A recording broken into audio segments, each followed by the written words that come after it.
Hi అండి. అందరికీ నమస్కారం. Welcome back to our channel. ఈరోజు మన ఛానల్‌లో restaurant style vegetable dum biryani ఇంట్లోనే ఎలా ప్రిపేర్ చేసుకోవాలో చూపించబోతున్నానండి. దీని టేస్ట్ సేమ్ రెస్టారెంట్‌లో మనం తిన్న టేస్టే వస్తుంది. ఎలా ప్రిపేర్ చేసుకోవాలో ప్రాసెస్ స్టార్ట్ చేస్తాం.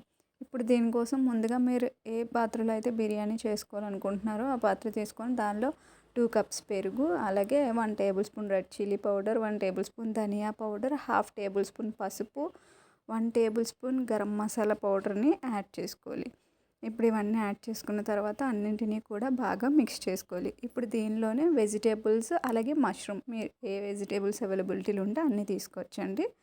దానిలో కొంచెం కొత్తిమీర అలాగే పుదీనా కూడా యాడ్ చేసి ఇప్పుడు వీటన్నిటిని కూడా బాగా మిక్స్ చేసుకోవాలి. దీనిలోనే కొంచెం ఫ్రైడ్ ఆనియన్స్ అలాగే 2 టేబుల్ స్పూన్స్ ఆయిల్ కూడా యాడ్ చేసుకొని ఒకసారి బాగా కలుపుకోవాలి. ఇప్పుడు దీనిలోనే కొంచెం పన్నీర్ క్యూబ్స్ని కూడా యాడ్ చేసి ఒకసారి అంతా బాగా మిక్స్ చేసుకోవాలండి. ఇప్పుడు ఇదంతా మిక్స్ చేసుకున్న తర్వాత ఒక 2 మినిట్స్ పాటు పక్కన పెట్టి దీన్ని ఇప్పుడు స్టవ్ ఆన్ చేసుకొని వెజిటేబుల్స్ అన్నీ కూడా కుక్ చేసుకోవాలి. ఇప్పుడు దీనిలో రైస్ తయారు చేసుకోవడం కోసం ఒక కుక్కర్ తీసుకొని దానిలో ఒక 5 గ్లాసెస్ వాటర్ యాడ్ చేసి వాటర్ అంతా హీట్ అయిన తర్వాత దానిలో హోల్ గరం మసాలా కొంచెం ఆయిల్ కూడా యాడ్ చేసుకోవాలండి. ఇప్పుడు ఎసరు బాగా మరిగిన తర్వాత 2 గ్లాసెస్ బాస్మతి రైస్ని వేసుకొని ఒక 70% వరకు రైస్ అంతా కుక్ చేసుకోవాలి.